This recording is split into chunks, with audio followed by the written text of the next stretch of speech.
खुश आमदीद। आज हम बात कर रहे हैं पाकिस्तान के सबसे बड़े शहर कराची की। एक ऐसी दास्तान जो मुनज़्ज़म गफलत, खोखले वादों और एक ऐसी तल्ख हकीकत से भरी है जिसे अब नज़रअंदाज नहीं किया जा सकता।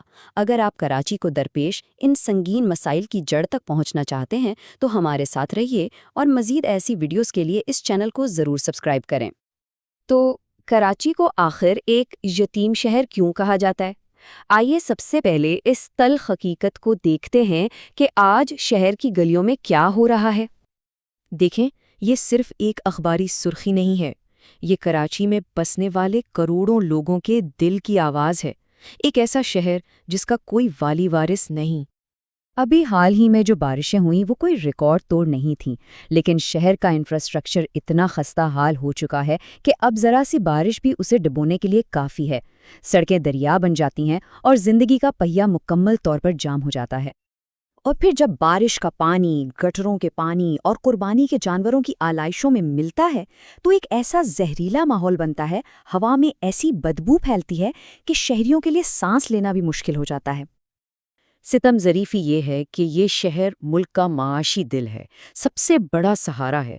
लेकिन जब ये शहर खुद डूब रहा होता है तो हर तरफ एक अजीब सी खामोशी तारी हो जाती है।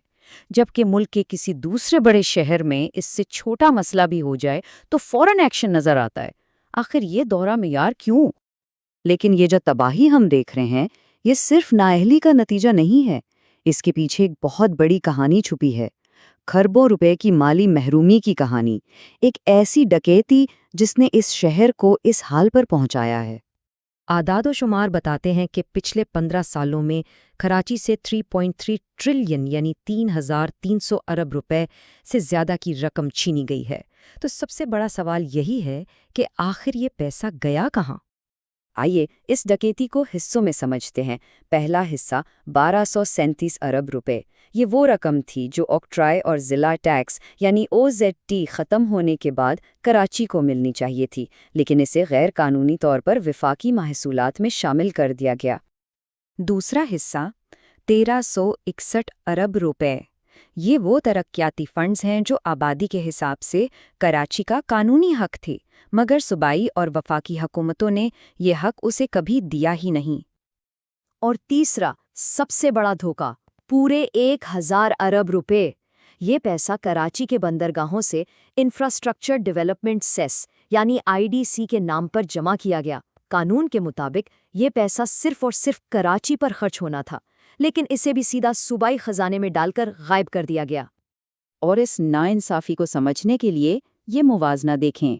पिछले 15 सालों में सिंध हुकूमत का बजट 8 गुना बढ़ गया, लेकिन कराची जो पूरे मुल्क को कमा कर देता है, उसकी अपनी बल्दियाती हुकूमत का बजट बिल्कुल वहीं का वहीं रहा, कोई इजाफा नहीं हुआ।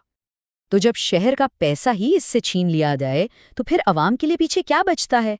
सिर्फ खोखले वादे और ना खत्म होने वाला धोखे का निज़ाम। इन वादों की एक लंबी तारीख है। 2020 में 1100 अरब के पैकेज का ऐलान हुआ।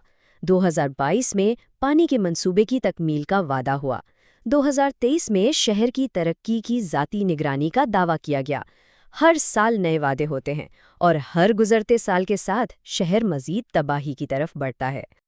दरअसल असल मसला है मिल्कियत का बहरान। इस शहर को वो लोग चला रहे हैं जिनका इस शहर से कोई हकीकी ताल्लुक नहीं, जिनके मुफादात इस शहर से वाबस्ता नहीं। तो जब कोई शहर को अपनाने वाला ही ना हो तो इसका यही हाल होता है जो आज हम देख रहे हैं। और इस सारी गफलत और धोखेबाजी का नतीजा क्या निकलता है? शहर के पोश इलाकों में भी टूटी फूटी सड़कें। पिछली सदी से आज तक कोई नया बड़ा इंडस्ट्रियल जोन नहीं बना।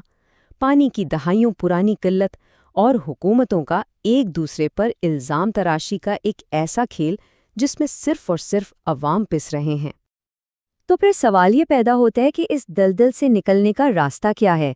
ज़राए के मुताबिक इसका वाहिद हल एक बुनियादी इंतज़ामी तब्दीली में पोशीदा है, और वो है कराची के लिए खुद मुख्तारी, यानी एक अलग सूबा। ज़रा मवाजना कीजिए। एक तरफ है मौजूदा सूबाई निज़ाम जहां 90% टैक्स देने वाले शहर को बजट में सिर्फ 2% हिस्सा मिलता है और हर तरफ इल्ज़ाम तराशी का खेल है।